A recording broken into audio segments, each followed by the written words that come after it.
Shalom, selamat pagi saudaraku. Kembali kita bertemu di dalam renungan pagi GKU Cibitung. Sebelumnya mari kita berdoa. Bapa Sorgawi, kami bersyukur untuk rahmat-Mu yang selalu baru Engkau nyatakan bagi kami. Tidak henti-hentinya kasih setiamu melimpahi kami anak-anak-Mu. Di pagi hari ini kami mau belajar dari firman Tuhan. Kami mau diperlengkapi agar di sepanjang hari ini kami berlaku sebagaimana kami anak-anak Tuhan. Roh Kudus menolong kami untuk kami mengerti akan kebenaran firman-Mu. Dalam nama Tuhan Yesus kami berdoa. Amin.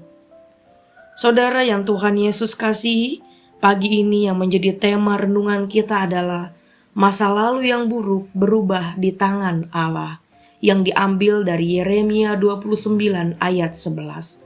Sebab aku ini mengetahui rancangan-rancangan apa yang ada padaku mengenai kamu.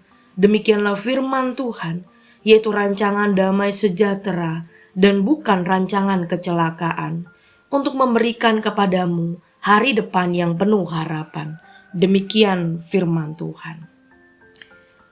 Bosco Odonga saat itu berusia 6 tahun ketika dia diberikan parang oleh pemberontak Uganda yang dipimpin oleh Joseph Kony.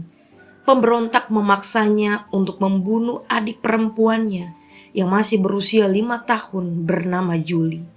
Bosco terpaksa membunuh saudara perempuannya itu karena komandan pemberontak mengarahkan laras senjatanya ke arah Bosco dan berkata, "Tebas dia dan lakukan dengan cepat." Rasa iba Bosco pada adiknya ditundukkan oleh tembakan sang komandan ke udara. Saat itulah hatinya mengecil dan Bosco tidak punya pilihan. Dia mengangkat tangan untuk menarik Julie keluar dari kerumunan dan adiknya mulai menangis. Lalu dia berbisik kepada adiknya, "Maafkan aku, Julie. Aku harus melakukan ini." Sang komandan menepuk pundak Bosco sekali lagi. Akhirnya dia mengayunkan parangnya sambil memejamkan mata. Julie, sang adik, tewas bersimbah darah karena kaki kecilnya dianggap tidak mampu mengimbangi langkah para pemberontak saat berpindah ke lokasi berikutnya. Ia terlalu lemah untuk menembus hutan dan menyeberangi sungai.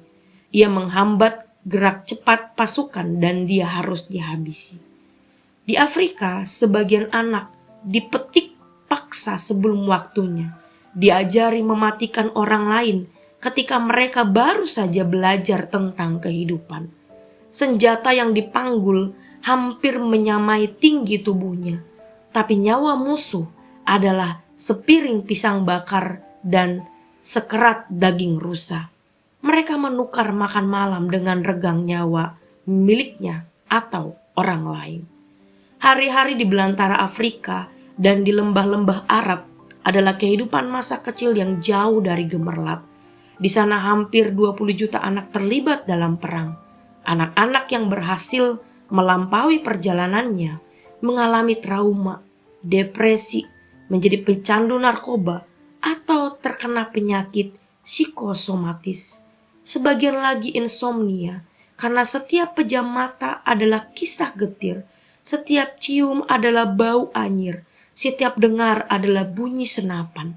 Seluruh hidupnya penuh desing mesiu. Namun kehidupan Bosco berubah lewat tangan seorang relawan di Rusia. Bosco dibesarkan di Moskow dan disekolahkan hingga menjadi seorang dokter ahli kardiologi di Rusia, seperti yang ditulis majalah The Guardian dan Time. Kehidupan masa lalu yang kelam tidak lantas menghalangi rencana Allah yang indah bagi hidup kita selama kita membuka hati untuk dibentuk Allah. Bosco tidak akan pernah menjadi seorang dokter ahli kardiologi jika saat itu ia menikmati perangnya ketimbang dibawa untuk memulai kehidupan baru di Moskow. Gideon si pengecut tidak akan berubah menjadi pahlawan Israel yang gagah perkasa jika tidak membuka dirinya untuk bersedia dibentuk Allah. Petrus, si penyangkal Yesus, tidak akan berubah menjadi si Petrus yang berani berkhotbah dan 3.000 orang bertobat jika tidak membuka dirinya untuk dibentuk Allah. Paulus, si penganiaya keji, tidak akan berubah menjadi penginjil yang menyebarluaskan tentang Kristus ke tempat paling jauh dibanding murid Yesus yang lain, jika ia tidak bersedia diubah dan dibentuk oleh Allah. Hari ini, bagaimana dengan kita? Seburuk apa masa lalu kita? Berita baiknya bagi kita hari ini adalah dunia memang menilai kita dari masa lalu dan kesalahan yang pernah kita perbuat. Tetapi Allah mengasihi kita jauh ketika kita masih berdosa. Untuk itu, kita perlu dengan berani mengambil keputusan untuk memberi diri diubah dan dibentuk olehnya. Karena masa lalu yang kelam tidak akan membatasi rancangan Allah yang indah dalam hidup kita. Selamat menikmati masa depan penuh harapan bersama dengan Tuhan. Tuhan Yesus memberkati. Kita berdoa. Terima kasih untuk rancangan yang penuh harapan yang Tuhan sediakan bagi kami. Dan itu semua akan kami terima ketika kami bersedia dibentuk oleh Tuhan. Ketika kami bersedia mengalami perubahan yang dari Tuhan dengan hati yang penuh dengan ketaatan.